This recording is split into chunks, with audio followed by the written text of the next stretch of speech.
जायसी ग्रंथावली का 12वां पैराग्राफ। श्रवण सीप दुई दीप सवारे, श्रवण कान सीप सीप के समान, दुई दोनों दीप दीपक सवारे सुंदर लगना। कि रानी पद्मावती के दोनों कान सीप के समान ही सीप के दीपक के समान बहुत सुंदर लगने वाले हैं। रानी पद्मावती के दोनों कान सीप के दीपक के समान सुंदर लगने वाले हैं। कुंडल कनक रचे उजियारे, कुंडल कुंडल कनक सोने के रचे सुंदर उजियारे चमक के समान। उसके कानों में डले हुए सोने के दोनों कुंडल बहुत ही अधिक चमक रहे हैं, अर्थात बहुत अधिक सुंदर लग रहे हैं।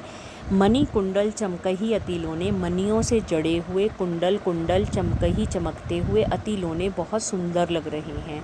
और उसके वह चमकते हुए मणियों से भरे हुए कुंडल बहुत ही अधिक सुंदर लग रहे हैं। जनु कौंधा लोकाही दुही कोनो, जनु ऐसा लगता है मानो कौंध रही हो, चमक रही हो लोके ही दूहों दोनों लोक कोने कोने। ऐसा लगता है कि इस संसार के दो कोने, दोनों कोनों की दुनिया चमक रही हो।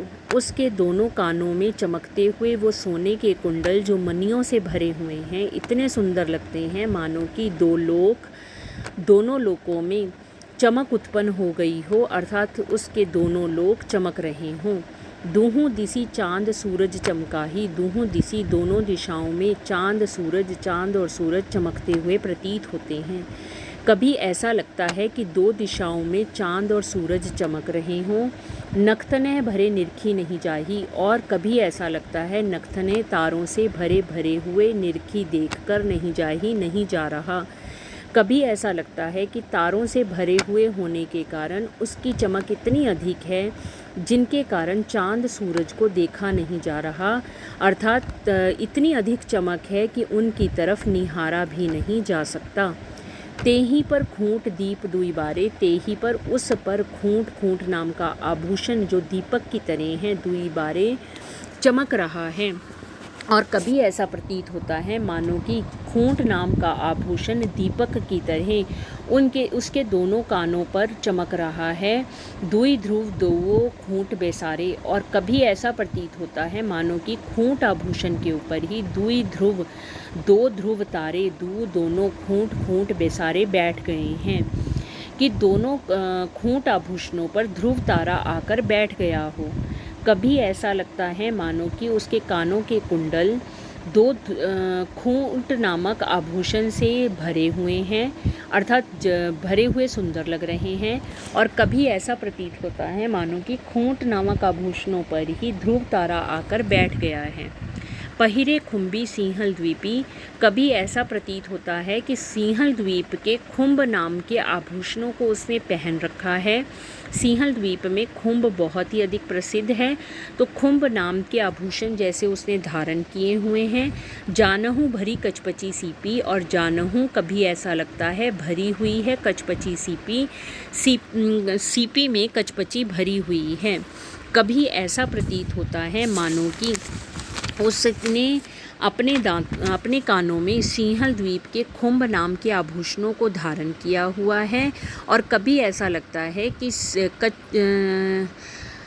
सीप में कचपची, तारों के लिए भी कह देते हैं, तारों की तरह चमकने वाला एक फूल होता है, कि सीप में उसने कचपची नामक फूलों को भर रखा है या तारों को भर रखा है।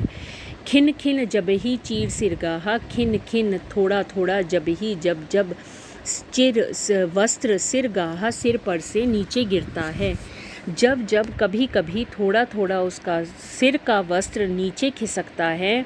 कांपत बीज दूहों दिसी रहा, तो कांपती हैं बिजली दूहों दिसी दोनों दिशाओं में। तब उसके कानों की शोभा इतनी सुंदर लगती है, ऐसा लगता है मानो दोनों दिशाओं में बिजली चमक रही हो। डरपही देव लोक सिंघला, डरपही डर जाते हैं देवलोक के लोग, सिंघला सिंहल द्वीप के लोग। उसकी इतनी अधिक चमक को देखकर देवलोक और सिंहल द्वीप के लोग डर जाते हैं। परे ना बीज टूटे ही कला, और कहते हैं परे ना बीज पड़ ना जाए बीच में, टूट कर यही कला यह कला। कहीं ऐसा ना हो कि बिजली की यह चमक टूटकर उस पर गिर जाए, अर्थात उसके कानों की चमक इतनी अधिक है कि उस चमक को देखकर बिजली की चमक ही उस पर टूटकर ना गिर जाए। कर ही नखत सब सेवा, नखत तारे ऐसा लगता है उसकी सेवा कर रहे हैं। श्रवण दीप ही अस दो, दीपक के समान चमकने वाले उन दोनों कानों की। कवि कहता है, हीरामन तोता रानी पद्मावती के विषय में कहता है कि उसके कान इतने सुंदर हैं, ऐसा लगता है मानो कि दीपक के समान चमकने वाले उसके दोनों कानों की तारे सेवा कर रहे हों। चांद सूरज अस गहने ओरू जगत का को, चांद अस सूरज अस गहने, चांद और सूरज के जैसे जो उसने आभूषण पहने हुए हैं, औरू जगत का को, और इस संसार में उसकी समानता कौन कर सकता है, अर्थात उसकी सुंदरता का वर्णन कौन कर सकता है।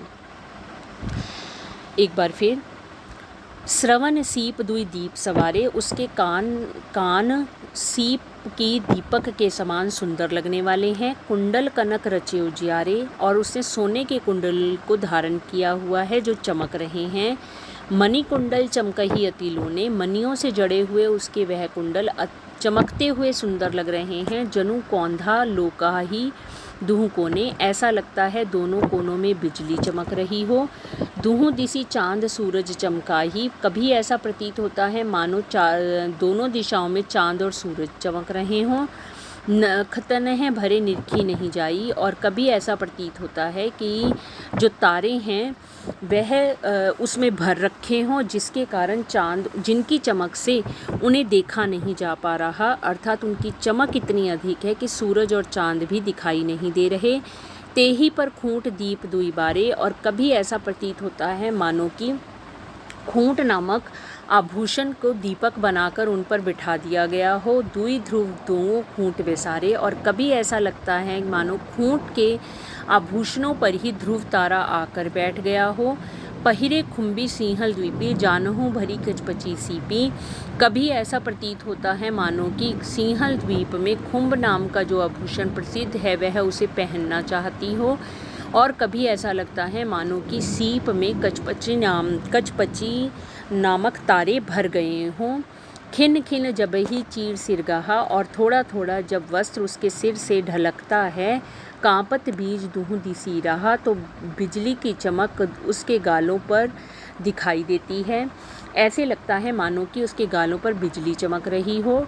डरपही देव लोक सिंघला, और कभी ऐसा प्रतीत होता है मानो कि उसकी चमक को देखकर देवलोक और सिंहल द्वीप के लोग डर गए हों। परे ना बीज टूटे ही कला, कि उसकी सुंदरता अधिक अधिक है कि सबको ऐसा महसूस होता है कि बिजली ही कहीं उस पर ना गिर जाए।